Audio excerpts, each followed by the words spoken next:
Oi, gente, tudo bem?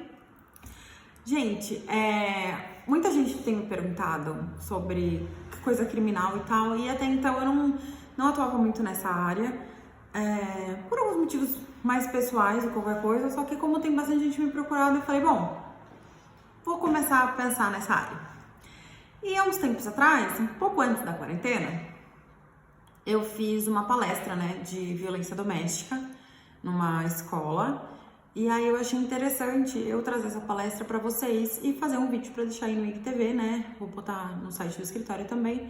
Eu acho interessante todo mundo ter um conhecimento maior sobre isso, né? Porque eu escuto muita coisa errada sempre, então achei bom isso. Só que atrás é rascunho, tá, gente? Então, vamos lá. Eu vou começar falando sobre a definição de violência doméstica, feminicídio, os dados, enfim. Vamos começar com a definição de violência doméstica. No artigo 5º da Lei Maria da Penha, está dizendo o seguinte: qualquer ação ou omissão baseada no gênero que lhe cause morte, lesão, sofrimento físico, sexual, psicológico e dano moral ou patrimonial. Isso é a definição de violência doméstica, tá? E por quem que isso pode acontecer? Porque violência doméstica é com todo mundo? Mais ou menos. A violência doméstica pode ser com laços de sangue, como pais e filhos. A violência doméstica pode ser de pessoas unidas por forma civil, como marido, esposa, genro e sogra. E também por laços afetivos, como companheiros, namorados. Além disso, o abuso sexual de uma criança e maus tratos em relação a idosos também configuram violência doméstica, tá? Não é só a mulher específica. Por isso que eu falei que são várias coisas que são a violência doméstica. Já o feminicídio é a morte e a perseguição é morte no caso, né, intencional de pessoas do sexo feminino. É um crime hediondo aqui no Brasil. E por que o feminicídio existe? Porque tem muita mulher que morre só pelo fato dela ser mulher, né? Ela é perseguida por ex-companheiro, ela é perseguida por ex-marido, ela é perseguida até por criminosos, estupradores, enfim, pelo fato de ser mulher. E aí ela morre por causa disso, né? Então, é exatamente por isso que a gente tem o feminicídio. Eu trouxe alguns dados aqui do Monitor da Violência, que é uma parceria do G1, da USP e do Fórum de Segurança Brasileiro de Segurança Pública. E aí temos os seguintes dados, tá? Em 2018, o Brasil atingiu o recorde de registros de lesões corporais dolosas em decorrência de violência doméstica, com 263 mil casos. Ou seja, a cada 2 minutos uma mulher se deslocou até uma delegacia de polícia para denunciar que foi agredida por um companheiro. Entendam que esse número deve, no mínimo, triplicar. Por quê? Porque a maioria das mulheres não denunciam. Infelizmente, eu vou mostrar aqui das fases de violência e vocês vão entender por que muita mulher não denuncia. Em 2018, o país também registrou o recorde de registro de estupro. Foram 66 mil vítimas no ano. A maioria era do sexo feminino, 81%. E tinha, no máximo, 13 anos. 53% das mulheres que sofreram estupro em 2018 eram mulheres menores de 13 anos, não apenas crianças.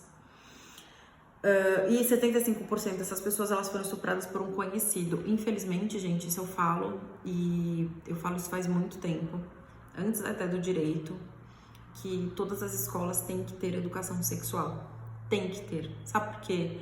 Porque as crianças, né, por exemplo, 53% aqui de 2018 que foi abusada, provavelmente foi abusada dentro de casa, por um tio, por um colega, por um empregado.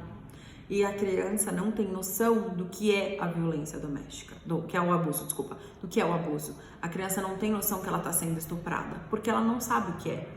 Eu já participei de palestras que quando você explica sobre o estupro, tem adolescentes, eu nunca dei palestra para criança, adolescente que te chama depois e fala: putz, então isso aconteceu comigo, era estupro?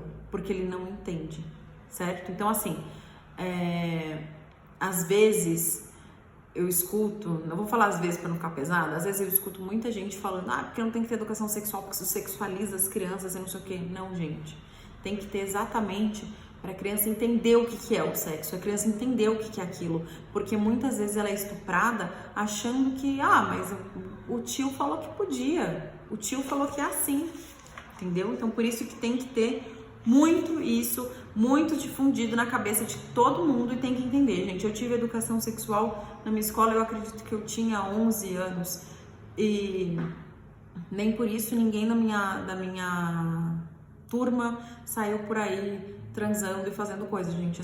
É uma informação que a criança precisa ter, certo? Vamos lá, se os números não fossem suficientemente graves, está bem documentado na literatura a subnotificação que ronda os casos relativos à violência de gênero, né? O que eu disse, ele é muito maior do que esses casos relatados.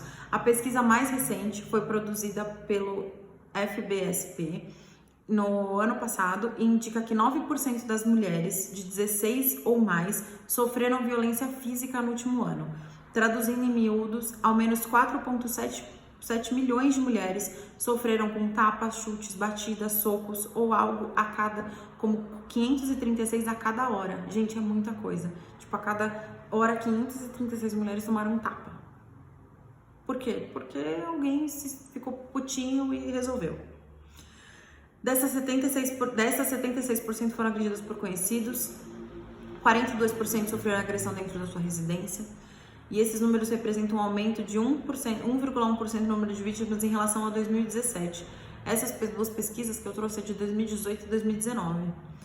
E aí a gente tem um dado alarmante dessa quarentena, né? Que só nessa quarentena, só no período de março e abril agora, acho que até 10 de abril tinha sido feita a pesquisa,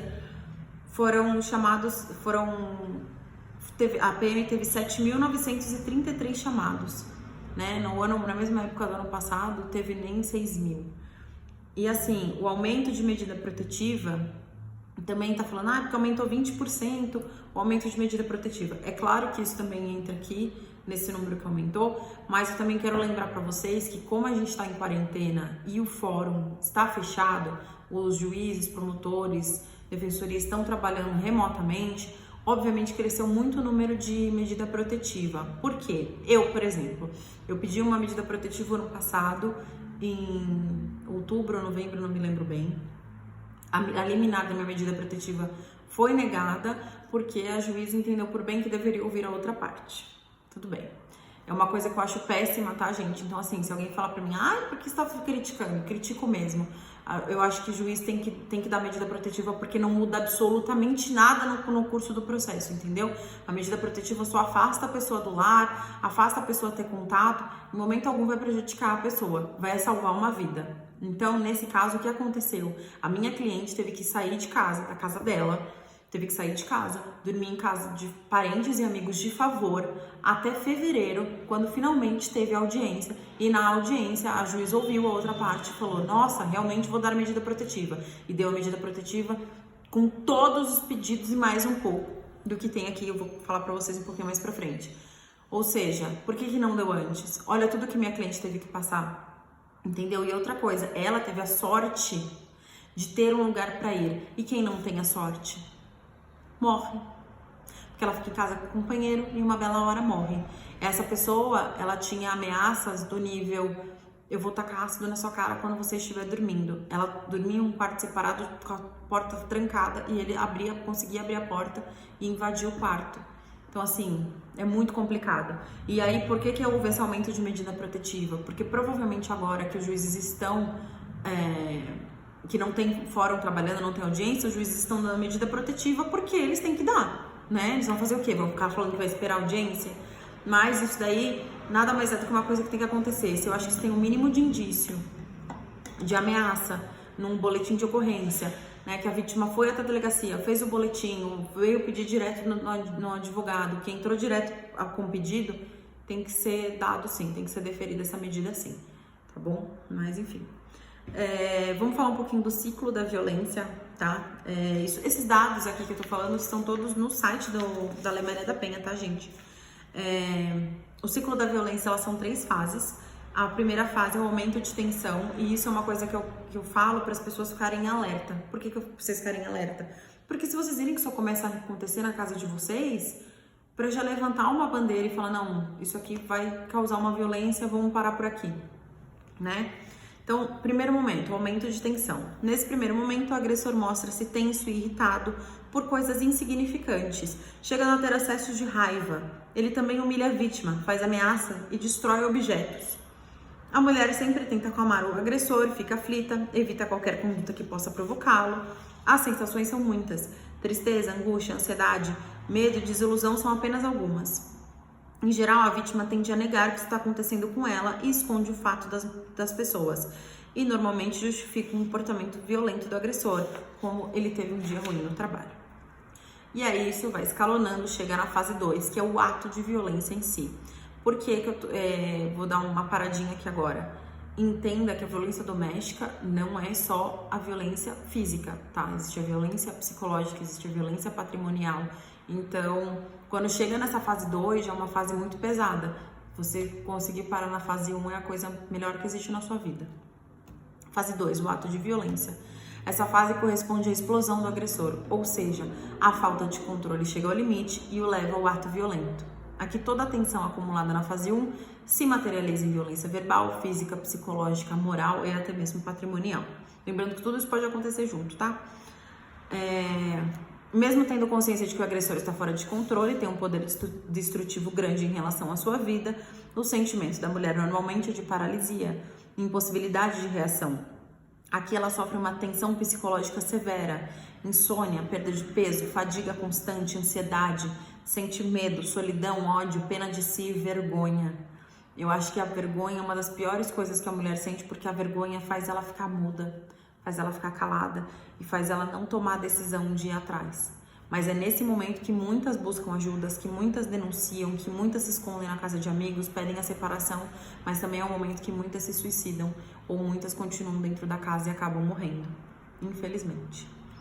E aí tem a fase 3, que é uma fase que acontece muito, e eu vejo muita gente que é vítima de violência doméstica falar pra mim, mas ele sempre fazia isso, que é o arrependimento e comportamento carinhoso, que é quando ele chega com flores, que é quando ele te compra presentes, que é quando ele fala que aquilo nunca vai se repetir, que você é a melhor mulher do mundo, que ele nunca vai fazer, que ele vai mudar, que ele estava estressado por XYZ, porque foi culpa do trabalho, do patrão, do Joaquim, do Pedro, e a culpa nunca foi dele. E aí existe um misto na cabeça da mulher de culpa, de confusão, de ilusão, porque ela acha que ela ama aquele homem, então aquele homem vai mudar, então ela vai dar uma chance.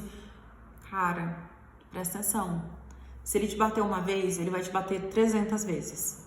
Não dê chance, não dê tempo, não vai mudar. Corre, foge, vai pra delegacia. Liga no 180. 180 é o serviço disponibilizado pelo governo federal, que funciona 24 horas, 7 dias por semana. Ele é um canal aberto, onde a mulher vai ser atendida diretamente pelo Centro de Referência de Atendimento à Mulher. Ou pode procurar as delegacias de defesa da mulher. Aqui em São Paulo a gente tem várias, mas eu sei que em vários lugares do Brasil não tem.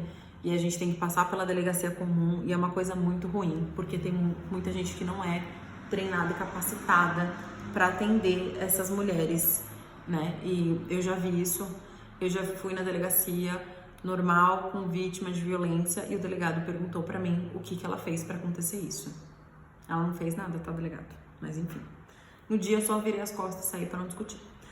E aqui em São Paulo a gente tem a Casa da Mulher Brasileira, que foi inaugurada há pouco tempo, e lá dentro da Casa da Mulher Brasileira eu visitei esses dias e é muito bacana, gente. Por quê? Porque lá tem tudo dentro.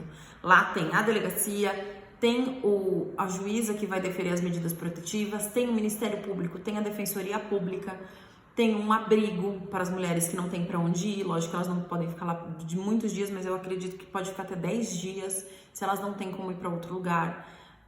As medidas protetivas lá são deferidas em 2 horas, gente. Olha a diferença. Eu passei meses para conseguir isso diretamente na justiça. E na Casa da Mulher Brasileira você vai lá com a sua cliente, ou a pessoa pode ir sozinha também, tá, gente? Não existe a necessidade de ter um advogado junto. Eu sempre falo que é necessário, por tudo que eu já passei com um cliente meu, entendeu? De pessoas que foram sozinhas e me ligaram desesperadas da delegacia. Mas eu sei que tem muita gente que não tem condição de pagar um advogado para acompanhar. Então, na Casa da Mulher Brasileira aqui em São Paulo, você vai ser bem atendida, elas vão pedir as medidas protetivas, a juíza tá lá. Gente, é muito incrível mesmo, devia ter isso em todas as cidades desse país. Espero que um dia tenha. E o que são as medidas protetivas, né? As medidas protetivas é uma medida judicial que vai proteger a mulher desse agressor, né? Esse agressor pode ser físico, psicológico, patrimonial, né? Então, quais são as medidas normalmente aplicadas pelo juiz? A suspensão da posse ou restrição do porte de armas com comunicação ao órgão competente. Por que isso acontece, gente? Tem muito policial que agride mulher, né? Enfim. Ou pessoas que têm porte de arma. Afastamento do lar, domicílio ou local de convivência com a pessoa. Proibição de determinadas condutas, né? As mais normais, que sempre acontece, é a aproximação da ofendida de seus familiares e das testemunhas, fixando o limite mínimo de distância entre este e seu agressor. Porque o que acontece? Muitas vezes o agressor, ele não vai até a pessoa que ele machucou, mas ele vai na mãe, ele vai na prima, ele vai na tia. E isso daí, essa medida protetiva fala, não pode, você não pode chegar perto de nenhuma delas. Restringe o contato com a pessoa não pode ligar, mandar mensagem, mandar conversar no Instagram, restringe isso. A frequentação de determinados lugares a fim de preservar a integridade física e psicológica da ofendida. Isso aqui acontece normalmente quando a pessoa trabalha no mesmo lugar, ou tem a convivência de um mesmo círculo de amigos. É uma parte mais difícil de conseguir, você tem que comprovar por que você não quer que a pessoa compareça naquele lugar, tá? Frequente aquele lugar, compareça, não sei porque eu falei isso, você entendeu. E restrição ou suspensão das visitas aos dependentes menores. O que vai acontecer quando, no caso da pessoa que tem filho? Normalmente, eles são encaminhados para fazer visita em algum lugar determinado pela justiça, tá? Então, aqui em São Paulo existem os centros que você pode fazer visita, que são CEVATs, e aí a pessoa faz a visita no CEVAT, porque assim não tem contato, a mãe e o pai não tem contato, certo? Então, o que precisa para pedir uma medida protetiva, né? Tem que se encaminhar até uma delegacia, de preferência a delegacia da mulher, relatar a violência sofrida, vai registrar um boletim de ocorrência, e nesse próprio boletim de ocorrência se pede as medidas protetivas e, no caso, por exemplo, da Casa da Mulher Brasileira, a juíza já está lá, ela já autoriza.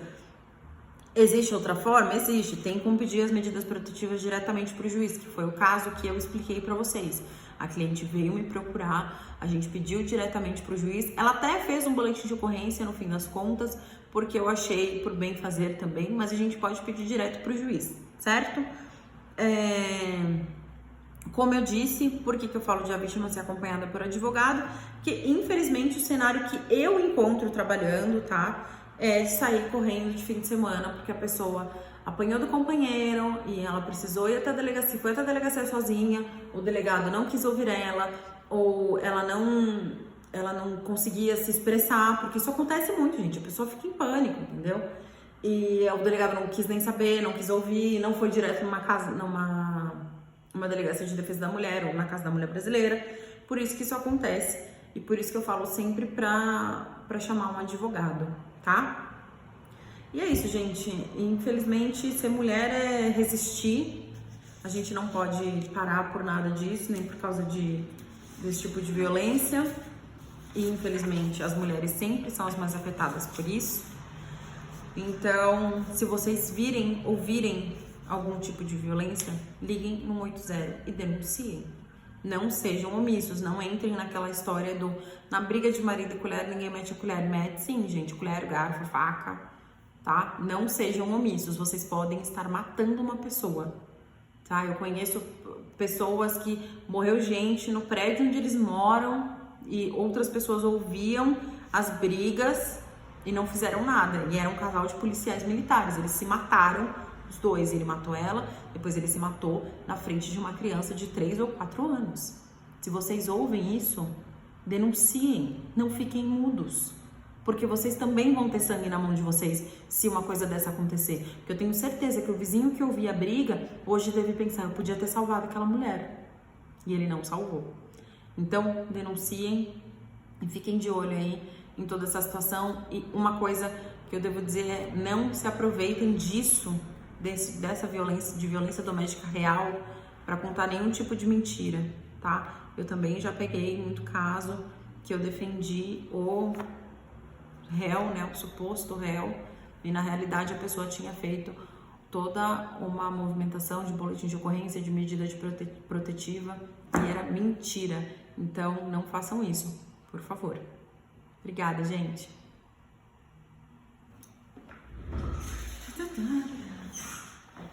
Eu acho que